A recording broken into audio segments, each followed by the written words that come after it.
చిక్కుడుకాయ snack item మన ఛానల్లో ఫస్ట్ టైం నేనే అప్లోడ్ చేస్తున్నానని అనుకుంటున్నాను. మన బ్యాక్ యార్డ్‌లో ఒక పిరికెడు చిక్కుడుకాయలు హార్వెస్ట్ చేశాను. వాటి నార తీసేసి ఇలా సన్నగా కట్ చేసుకోవాలండి. సన్నగా కట్ చేసుకోవడం చాలా ఇంపార్టెంట్. దీంట్లో 2 green chillies, coriander, half onion ఇవన్నీ సన్నగా కట్ చేసుకున్న తర్వాత ఒక బౌల్‌లోకి తీసుకొని మీ టేస్ట్‌కి సరిపడినంత సాల్ట్, 1 స్కూప్ బియ్యం పిండి, టేబుల్ స్పూన్ నువ్వులు యాడ్ చేసుకొని చక్కగా మిక్స్ చేసుకోవాలి. కొంచెం కొంచెంగా వాటర్ యాడ్ చేసుకుంటూ పిండినంతా కూడా మరీ లూజ్గా కాకుండా టైట్గా కాకుండా ఇలా డవ్ లాగా మిక్స్ చేసుకోవాలి.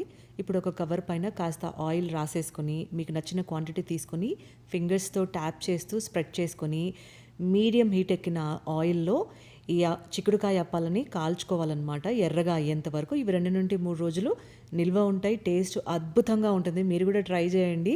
మరి ఈ వీడియో నచ్చినట్లయితే లైక్ చేసి ఎంకరేజ్ చేయండి. ఇలాంటి మోర్ రెసిపీస్ కోసం మన ఛానల్ని సబ్స్క్రైబ్ చేసుకుంటే మర్చిపోకండి.